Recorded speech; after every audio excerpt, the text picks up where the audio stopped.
Minna-san, non so quale sia il vostro pensiero, ma io proprio in questo momento ho qui davanti a me la card del pay-per-view del 9 marzo, evento che vedrà tra l'altro l'esordio del Cinderella Tournament 2024 e wow, io onestamente sono sbalordito, sì perché il menu che ci propone la Stardom per tale show è un menu delle grandi occasioni, stracolmo di portate succulente. Prima però di entrare nel dettaglio, vi chiedo gentilmente di lasciare un like e iscrivervi al canale, se ovviamente non l'avete ancora fatto, attivando anche la campanella per non perdervi i prossimi contenuti. Inoltre, qui sotto in descrizione potete trovare i link del progetto Donne tra le corde, un progetto con cui ho iniziato a collaborare di recente, un progetto incentrato esclusivamente sul wrestling femminile mondiale. Sul sito dunque di Donna tra le corde potete trovare tantissime news riguardanti il wrestling femminile e anche ovviamente sul Joshi Pororesu. A tal proposito, sul sito in questione c'è anche una sezione dedicata a me, quindi dategli un'occhiata.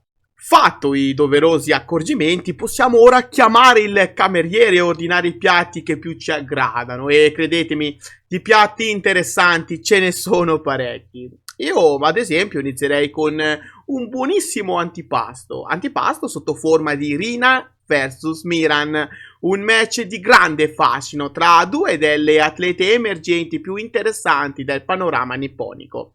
Probabilmente so che alcuni di voi non conosceranno Miran o non la conoscono bene perché magari non l'hanno mai vista lottare o forse l'hanno vista combattere poche volte, ma vi assicuro che questa ragazzina è un portento.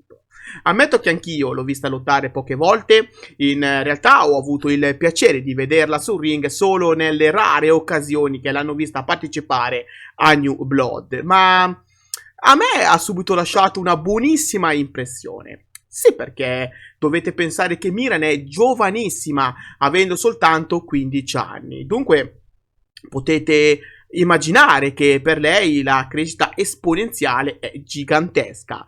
Già ora può mostrare un ottimo talento nel ring, ma può appunto solo migliorare e di tempo per farlo ne ha davvero tantissimo davanti a sé. Per quanto riguarda Pin Devil, Rina ha iniziato il 2024 alla grande e si sta sempre più consolidando come una delle più grandi campionesse nella storia del Future of Stardom Championship.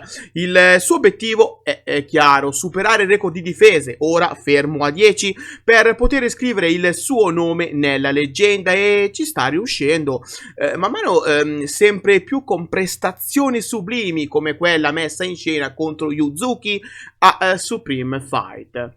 Il match sarà molto probabilmente vinto da Rina, ma sono sicuro che Miran saprà dare del filo da torcere a Pink Devil. Fatto sta che mi aspetto un grandissimo match tra queste due giovanissime atlete, nonché probabili stelle future del Joshi Pororesu.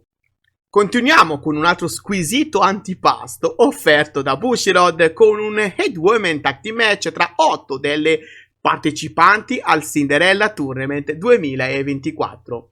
Dunque, come potete vedere, troviamo una squadra composta da Suzu Suzuki, Ami Sorei, Mei Sera e Mai Sakurai che battaglieranno contro il team composto da Azuki, Mirai, Azumi e Waka Tsukiyama. Tra loro è possibile che ci sia la vincitrice del torneo?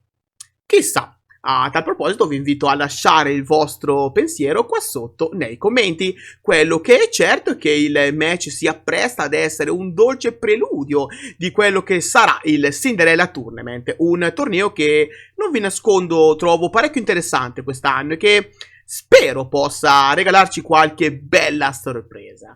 Nel 2022 e nel 2023 tale torneo fu vinto da Mirai per 2 anni consecutivi che la portarono a vincere la White Belt lo scorso anno ai danni di Tamen Nakano. Chissà se la vincitrice di quest'anno punterà anch'ella al Wonder of Stardom Championship o se punterà a qualche altro titolo. Beh, staremo a vedere. Fatto sta che il match in questione è pronto a regalarci spettacolo con la vittoria che a mio avviso andrà alla squadra composta da Suzu Suzuki, Ami Sorei, Mei Sera e Mai Sakurai. Passiamo ora ad un primo alquanto allettante, un primo composto dalla sfida tra Giulia e Stephanie Wacker, o meglio, al preludio della sfida tra l'attuale Strong Women's Champion e della sua sfidante. Sì, perché le due lottatrici si daranno battaglia con il titolo in palio domenica 10 marzo, dunque nello show che andrà in onda il giorno dopo. Mentre quest'oggi ci troviamo con un Six Women Tag Team Match, dove da una parte troviamo una squadra composta da Giulia, Konami e Shuri, mentre dall'altra troviamo il team composto da Stephanie Wacker, Momo Watanabe e Fuki Dendese. Compagne alquanto particolari per la lottatrice di CMLL, che dovrà cercare di andare d'accordo con Momo Watanabe e Fuki Dendese. I membri di Oedo Tai però li conosciamo benissimo e non sono proprio inclini a fare amicizia. Ecco perché il mio pronostico va in favore della squadra di Giulia. Detto questo, è giusto sottolineare come questo match sia soltanto un antipasto di quello che vedremo domenica 10 marzo. Un match davvero molto importante che potrebbe cambiare l'economia del titolo ora in possesso di Giulia. Sappiamo tutti che la presenza di Giulia in Stardom sia ormai arrivata agli sgoccioli, dunque Stephanie Wacker potrebbe essere colei che detronizzerà Giulia, ma attenzione anche a vecchie conoscenze ex WWE. Per ora però non voglio andare oltre, continueremo a parlare di ciò in un prossimo video. Tempo ora di dedicarci a uno dei piatti forti dello show, il ritorno di Natsupoi, che farà finalmente il suo rientro su ring dopo alcuni mesi di assenza causati da un brutto infortunio. Qua sul canale potete già trovare un'anteprima del ritorno di Natsupoi. Fatto sta che ora la Stardom ci ha messo anche al corrente di quale sarà il suo match di rientro e come potete vedere è un match con i fiocchi, sì, perché Natsupoi in squadra con Saori Hanu affronteranno niente meno che Chihiro Hashimoto e Sari. Non vi nascondo di essere rimasto però un po' deluso dalla non partecipazione di Natsupoi al Cinderella Tournament. Lo so, ora voi mi starete sicuramente dicendo, Kirito, il torneo è già stato annunciato e il tabellone di esso già preparato nei minimi dettagli. E di questo non posso far altro che concordare con voi. Però, da fan di Natsupoi, non posso negare che mi piange il cuore non vederla gareggiare in uno dei tornei più importanti della Stardom. D'altro canto, è vero dire che il match a cui andremo ad assistere sarà sicuramente un match adrenalinico, una battaglia che ci lascerà il segno e che ci colpirà dritti al cuore. È doveroso ricordare come Natsupoi e Chihiro Hashimoto non sono estranei a lottare fra di loro, sì, perché proprio lo scorso anno, per esattezza il 16 di luglio, dove appunto Natsupoi affrontò Chihiro Hashimoto in un single match dove però perdette. Ora quindi Natsupoi ha l'occasione di vendicarsi di quella sconfitta. Inoltre questa volta non sarà da sola perché ci sarà anche l'attuale Wonder of Stardom Champion a dargli supporto. Giusto dire che anche Chihiro Hashimoto non lotterà da sola, ma si farà accompagnare da Sari, conosciuta anche per il suo tempo in WWE con il nome di Sarray, dove però è giusto dire che non ha brillato molto e la sua permanenza in WWE è durata un battito di ciglia. Fatto sta che Sari è comunque una lottatrice molto conosciuta in Giappone e sarà una dura avversaria per la rientrante Natsupoi. Un match alquanto ostico da pronosticare, ecco perché a mio avviso si concluderà con un pareggio per time limit, in modo da rimandare la sfida a data da destinarsi, questa volta magari in single match con Saori, che potrebbe anche arrivare a mettere in palio la sua white belt.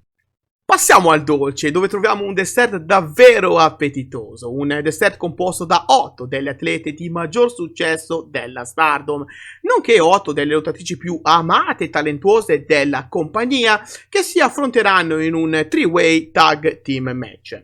Dunque troveremo le attuali Goddess of Stardom Champions, le Afrodite, Utami Hayashishita e Saya Kamitani, che battaglieranno con un duo alquanto insolito, ma allo stesso tempo molto preparato. L'attuale detentrice della IWGP Women's Championship, Mayu Iwatani, e Tam Nakano, che a loro volta affronteranno i Nexus V. Team per questa occasione composto dalla World of Stardom Champion Maika e da Mina Shirakawa. Sarà un test importante questo per i Nexus V, perché effettivamente sarà la prima volta in assoluto che Mina Shirakawa e Maika faranno squadre insieme. Sì, perché nelle scorse settimane le due atlete sono sempre state accompagnate da lottatrici quali Waka Tsukiyama o Anako. Questo quindi sarà un bel banco di prova per loro, per mostrare a noi fans di avere quell'alchimia che solo i più grandi team hanno. Per quanto invece riguarda la squadra formata da Tam Nakano e Mayu Iwatani, che dire, la loro carriera parla da sola e non hanno certo bisogno di presentazioni, ma è giusto ricordare come loro due abbiano già fatto squadra in passato, quando Tam Nakano faceva parte di Stars prima di abbandonare la stable per creare Cosmic Angels insieme a Mina Shirakawa e Unagi Sayaka. Il loro team quindi potrebbe essere azzardato, ma l'alchimia non manca e sono sicuro che il loro talento può comunque preoccupare i team avversari. E poi abbiamo le Afrodite, Utami Hayashishita e Saya Kamitani. Sono un team ormai ben amalgamato e sono oltretutto le attuali detentrici dei Goddess of Stardom Championship, titoli che è giusto affermare che da quando sono entrati in possesso di Afrodite hanno smesso di brillare. Il loro regno a me non sta piacendo per nulla, perché dobbiamo tornare indietro di alcune settimane per ricordarci la loro ultima difesa titolata, ed è quindi da ormai parecchio tempo che i titoli in questione non vengono difesi, non vengono menzionati in qualsiasi rivalità. Sono praticamente finiti nel dimenticatoio e è chiaro che non è sicuramente colpa delle due lottatrici se la federazione non sta costruendo nulla intorno ai Goddess of Stardom Championship, ma come disse John Cena qualche tempo fa, sono i campioni a rendere grandi i titoli e non i titoli a rendere grandi i campioni, e di questo posso assolutamente concordare. Utami Hayashishita e Saya Kamitani non stanno brillando come campionesse e un cambio al vertice forse è necessario per ridare linfa ai titoli che attualmente sono dispersi in alto mare. Possibile dunque che da questo match possano uscire le prossime contendenti ai Goddess of Stardom Championship. Ecco perché il mio pronostico va in favore di I e Nexus V, perché penso che Maika e Mina Shirakawa potrebbero essere le avversarie giuste per sfidare le attuali campionesse. Mina-san, siamo arrivati anche quest'oggi al termine del video. Sì, lo so, ora voi vi starete chiedendo, ma Kirito, Cinderella Tournament non ne parliamo? Ma certo che ne parliamo, signori, ma non oggi. Sì, perché ne parleremo nel prossimo video che uscirà qua sul canale venerdì 8 marzo, dunque stay tuned. Sayonara.